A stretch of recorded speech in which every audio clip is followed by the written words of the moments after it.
Is this the problem? Maybe. Hey everyone, it's Caitlin and welcome back to another video. In this video, I'm going to be talking through some kitchen appliances for you guys. And to be honest, I'm kind of embarrassed to say that this is not even all of the kitchen appliances that I own. Some of them wouldn't fit on this counter. There's one more back there. Actually, I think I have more under the sink too. But anyways, the point is, a lot of you guys ask me what kitchen appliances I use or what appliances I would recommend. And honestly, I do use all of my kitchen appliances, and I think there are pros and cons to a lot of them. And some of them are more expensive than others, and some of us don't have the counter space for all of them, and sometimes you're just in the market and you want a new appliance. So I'm just going to go through all my kitchen appliances and tell you which ones I actually use the most, what I use them for, and if I would recommend them. These are not going to be thorough reviews of each of the products. If you want a full in-depth review of a Vitamix or a juicer or an air fryer or whatever, you can easily look online and find a blog post that's going to take you through all of the specs or whatever. This is just going to be much more casual review and how I actually physically use the products themselves. Also, as a disclaimer, I am a food blogger and I have bought some of these products with my own money. Some of them were actually gifted to me from family members, and some of them were sent to me as product samples or for a collaboration. So while I have not paid for all of these products with my own money, I am going to be honest in my reviews of them, and I am going to give you the pros and cons of each. So let's start out with the most common kitchen essential, or the one that I would recommend the most, the blender. And you know, I'm just gonna move this out of the way. It's kind of annoying me right now. I do have a Vitamix. If you're unfamiliar, which you probably know what a Vitamix is, it's just a really, really nice, powerful blender. They use these in restaurants. Vitamix and Blendtec are the two biggest brand names for high-end blenders. And this is a high-end blender. I have one of the nicest Vitamixes available. I think it's the Ascent series. This runs at around like $600. And that is a lot for a blender. And honestly, guys, this was gifted to me, and I'm very grateful that it was gifted to me because I kind of struggled with the thought of even spending $300 for a low-level Vitamix for a very long time. But I will say it is amazing and it is life-changing, and I do really like this series of Vitamix. It's the newer series versus their older series, but this one has different programs in it for like smoothies and making soups and cleaning it, and the power really is unparalleled to any other blender that I've had, and I have used a wide variety of other blenders. You can make pretty much anything. Like I made a smoothie and I just put a whole leaf of kale in there, and stem included in everything, and it was smooth. You could not even tell there was kale in the smoothie. So you can make your own nut milks, you can make nut butters. Cons are the price, and I will say with this blender itself, I have the larger blender for this. The base itself is really wide versus some of the older Vitamixes. So if I want to make a small quantity of a sauce or like a small amount of cashew cream, the base for this is actually too wide, and I usually have to double the recipe. That being said, they sell a smaller base for this that doesn't have that problem, and they also sell sauce containers and disc containers for like really small quantities of things that you can still use on this base, and it's just as powerful. So if you are looking to buy Vitamix, I would just keep that in mind, and if you want to make smaller quantities of sauce, I would buy a smaller lid to start out. I actually use this for smoothies, and I'm really glad I have this, and like for pureeing soups and stuff because I don't have an immersion blender. But I do have buying a smaller, whatever this thing is called, cup holder on my to-do list. Having a really expensive blender is nice, though I'm gonna say it's not essential. Like if you're not going to make your own cashew cream all the time, and your smoothies are pretty basic, and you're okay with chewing a little bit of kale, you don't need a $600 blender, though I will say it's nice. So what I wanna show you guys is what I was using beforehand that I really liked, and it has been my trusty little thing for eons, and this is the Ninja Duo. So it's not even a full-size blender, it's actually a bullet blender that pops into this base, and then it's a mini food processor. And I think this runs at around $100, which I know is still not affordable for some people, but I think for a blender and food processor combination, this is one of the best bangs for your buck that you can get. I use this in so many of my videos. If you go through my old YouTube videos, you can see. And I really like it. You can make a cashew cream in here. You may have to add a little bit extra water, and it's not going to be as smooth, but this blender does the trick. And if I need to make a cashew cream right now, I still make it in this versus this blender just because the base is too wide. But this does, I will admit, make it a little bit smoother. And this food processor works great. So if you're using a large quantity of things, obviously you need a larger food processor, but I actually still use this food processor over my other food processor that I'm gonna show you next when I need something small, because it works, it does the trick. I like that it actually has double blades and it's really easy to take out and clean. Also, I've made my own nut butters in this food processor and they come out just as smooth and creamy as they would in a Vitamix. So if you're okay without having a big blender for larger quantities of things and you're not looking to spend that large amount of money, I would honestly really recommend this. I guess con-wise, it's not as big, it's not as powerful, so it won't be as smooth, and it is really noisy though. So when I use this, I usually plug my ears because I feel like I'm going prematurely deaf, whereas the Vitamix is a lot more quiet. My food processor, I really don't use this very often because I have that mini one, and I would recommend that, but I do use this for larger quantities of things like salsa or when I make a big batch of hummus. This is an ancient Cuisinart that my grandma gave to me because she wasn't using it anymore. And guys, this thing has been through the ringer. This thing survived my vegan phase in college when I ate banana ice cream every day.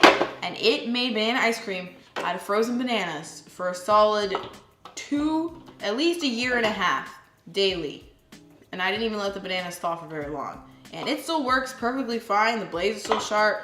It's great for veggie burgers and stuff. In general, I like food processors because they can chop large amount of vegetables and it does have all the attachment to grate veggies and stuff, which is much faster than using a handheld grater. So I would recommend it, though I can't recommend this model because I mean, I think at one point this used to be like the color of the cabinets.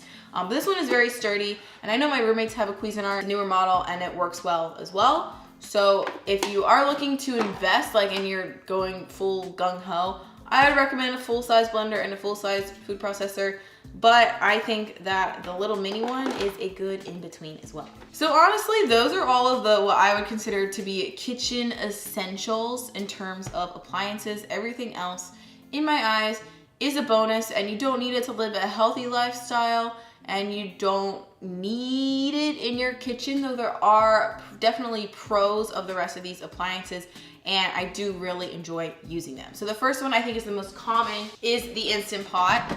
I bought this with my own money when I was in college, so this is a much older model. So I didn't clean any of my appliances, guys. This is real life, so if you're gonna leave a comment telling me my stuff looks dirty, it is. So this is the Instant Pot. I do recipes with this occasionally. Honestly, I mostly use this to make a large batch of dried beans and cook my dried beans from scratch and make hummus or soups or a large amount of grains because it does cook in a fraction of the time and it is really convenient. If you're unfamiliar with an Instant Pot, it's an electronic pressure cooker. So the pressure gets really high in here and you don't need as much liquid, not as much liquid escapes. And you can cook dried beans in like 30 minutes. Versus on the stovetop where it could take like 2 to 3 hours if you didn't soak them beforehand. Pros, I really like it. It's fast and convenient, and even though I only use it to make beans and I don't experiment too much with like pastas or other more extravagant things, I would purchase this again in a heartbeat if it like randomly broke, just because it is really reliable with beans, and it also works as a slow cooker. So it has different functions in it, like a saute function, I can't see, but saute function and a slow cook function. Those are the ones that I would use the most. So if you are making a soup or something, you can saute your veggies in the pot itself before you seal it and add the pressure. And you don't really need to buy a slow cooker because this does the exact same thing. Cons, I guess, are the price, but I would say you can typically find this on sale at a good price, especially if you're looking at the right time of year. And the only other con I would say is that it does cook things in a fraction of the time, but it does take time to come to pressure and heat up. And like I said, this is an older model, 4 or 5 years old. And I've noticed that as it has gotten older, it does take a longer amount of time to come to pressure. And that could be the model. It could be because my seal isn't as good as it needs to be. But I just want to put that out there and be honest. My next appliance is the handy dandy air fryer.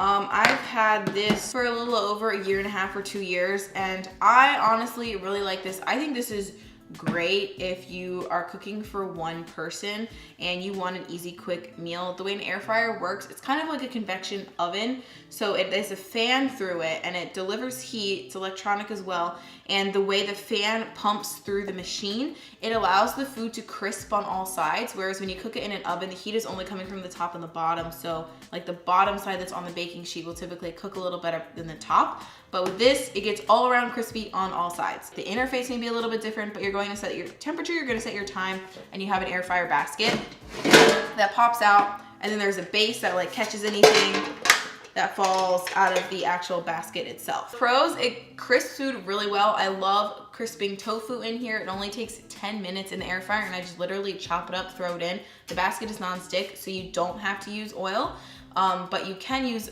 less oil if you typically do cook with oil as well, and it's going to get just as crispy, if not more crispy, than it would as frying something. That's essentially why it's called an air fryer. It definitely crisps food up a lot faster than it would in a standard oven, so I would say that's a pro as well. You can make French fries in here and any other packaged food like veggie burgers or meatballs or stuff that you would normally cook in the oven that you would want to get a little bit crispier. The air fryer does a great job at doing that. And I also actually really like it for reheating food. I think it's a lot faster than the toaster oven. Cons, I would say the basket size. Like if you're cooking for one person, that's good. But the more you fill the basket, the longer it does take to cook things. And you do need to pull it out and shake the contents in the basket every once in a while. It's also kind of bulky. So I luckily have enough cabinet space where I don't keep this on my countertop, so I can keep it down below. But I do really like this, and if you like crispy food or you want like easy, fast, crispy tofu, or you reheat your leftovers and you're not a fan of using the microwave, because the microwave does make things chewy also, I think that this is a good investment. I have one by Avalon Bay. I'm going to link all my appliances down below, but I do really like this company as well as this air fryer specifically. It's a touchscreen for adjusting your temperature and time and stuff, which I really like.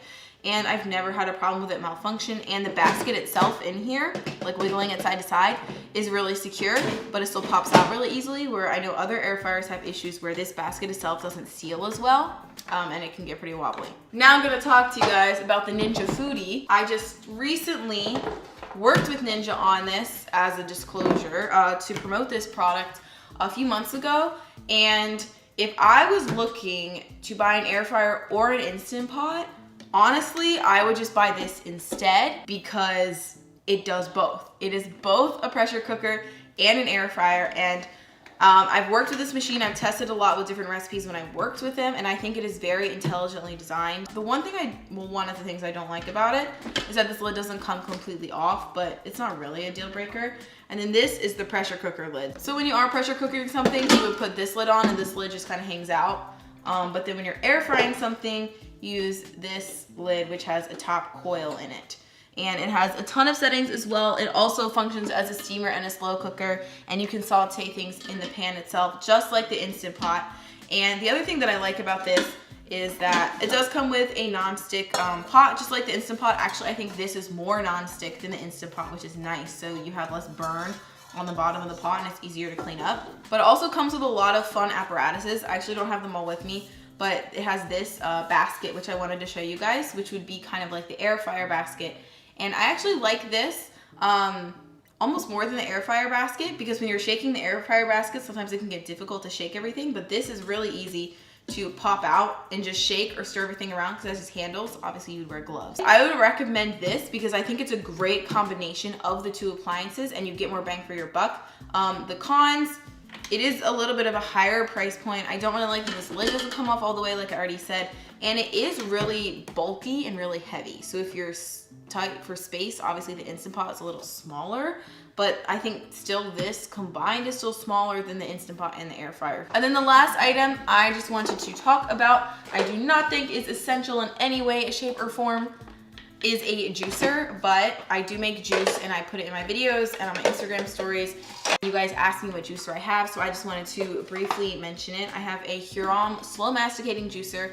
I do really like this juicer because it's nice and compact. So some juicers are longer and they take up more counter space, whereas this, it's like nice and vertical, and it comes with a lot of different appliances. So itself, it's honestly, I think it's really easy to assemble and clean. So this is a slow masticating juicer, which means it uses less heat when it is juicing the vegetables, which is good because it preserves all of the nutrients and vitamins a lot more.